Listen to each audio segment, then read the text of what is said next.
రాసిన పుస్తకాలకు సంబంధించిన విషయంలో అంటే సతీష్ చందర్ గారు అని అనగానే మీరు రాసిన క్యాస్ట్ బేస్డ్ పంచమ వేదం పుస్తకం చాలా తొందరగా అందరికీ గుర్తొస్తుంది. అందులో మీరు నిజం చెప్పండి గురువు గారు పంచముడు అంటే 5,000 లేనివాడే కదా, మీరు ఇచ్చిన ప్రోగ్రెస్ కార్డు మీద సంతకం పెట్టడానికి ఆ వేలు లేకనే నాన్న వేలు ముద్ర వేయలేదు 5,000 లేనివాడినే పంచముడు అంటారా అని రాశారు. అంటే జర్నలిస్ట్గా ఉన్నటువంటి వాళ్ళు ఎంతోమంది వాళ్ళ జీవితాలు చూసుకుంటున్న ప్రస్తుతం అంత బలమైన లోతైన పదాలతో ఈ సమాజాన్ని మార్చాలి అనే రచనల వైపు మీరు ఇట్లా కవిత్వం రాయాలి వీటన్నిటి వైపు రావడానికి కారణం ఏంటి? అంటే నువ్వు కవి అయ్యావు, ఎందుకు అయ్యావు అంటే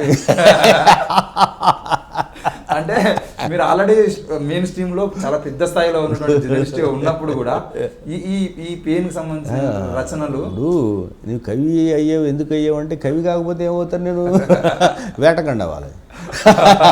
ఎందుకోసం అంటే వేటగాడి కవి అయ్యాడు కాబట్టి. వాల్మీకి నువ్వు వేటగాడు కాకుండా నువ్వు కవి ఎందుకు అయ్యావని అడిగితే ఎట్లా ఉంటుంది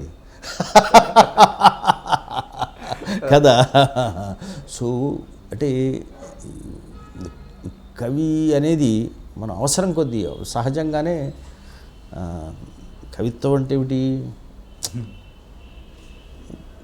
కంటి చెమ్మని దాచుకోగలిగితే భలే ఉంటుంది కదా, కానీ తొందరగా డ్రై అయిపోతుంది. కళ్ళ నీళ్ళు వచ్చిన వెంటనే కొద్దిసేపటికి ఎండిపోతాయి. దాన్ని ప్రిజర్వ్ చేసే మెకానిజం ఉంది, అదే కవిత్వం.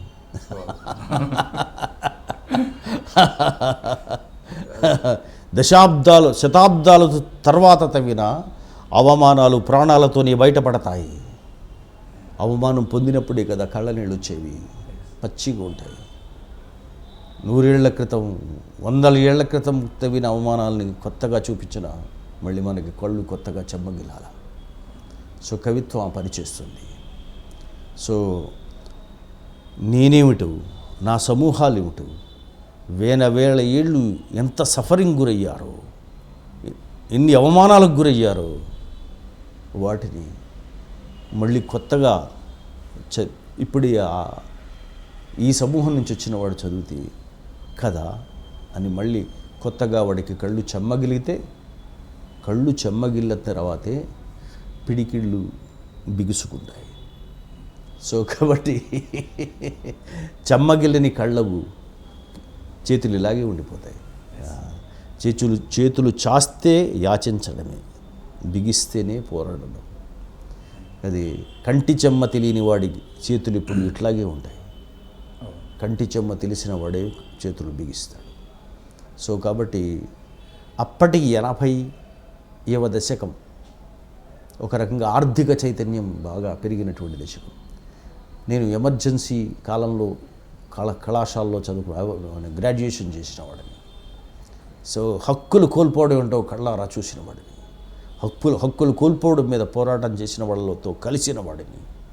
అప్పుడే ఒక పత్రికల మీద వేటు వేస్తుంటే రాతపత్రిక నడిపించి 5 లైబ్రరీలో మొదటి రాతపత్రిక సర్క్యులేట్ చేసిన వాడిని 76, 77 ఆ దశకాలం. సో కాబట్టి అది స్వేచ్ఛను కోల్పోవడం అంటే ఏమిటో చూసినవాడు. అప్పుడు స్వేచ్ఛ ఎవరెవరికి లేదు అని, ఒక మధ్యతరగతి వాళ్ళకే స్వేచ్ఛ లేకపోతుంటే ఇంకా కిందకైతే స్వేచ్ఛ అనే మాటే తెలియదు, అస్పృశ్యులకు స్వేచ్ఛ అనే మాటే తెలియదు, గిరిజనులకు స్వేచ్ఛ అనే మాటే తెలియకుండా బతుకుతున్నారు కదా. కాబట్టి చదువుకోవడానికి వెళ్ళిన వాడిని, ఒక డిగ్రీ చదివిన కుర్రాడిని ప్రిన్సిపాల్ అందరి ముందు కులం పేరు పెట్టి తిడితే, వాడు ఆత్మహత్య చేసుకుంటే, వాడు అగ్నికి ఆహుతైతే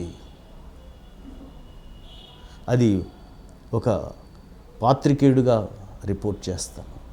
కానీ అతన్ని ఆ ప్రిన్సిపల్ కూడా అరెస్ట్ చేస్తారు.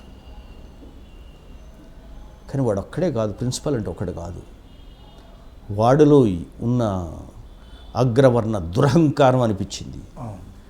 అలాంటి వాళ్ళు వేలు ఉంటారు.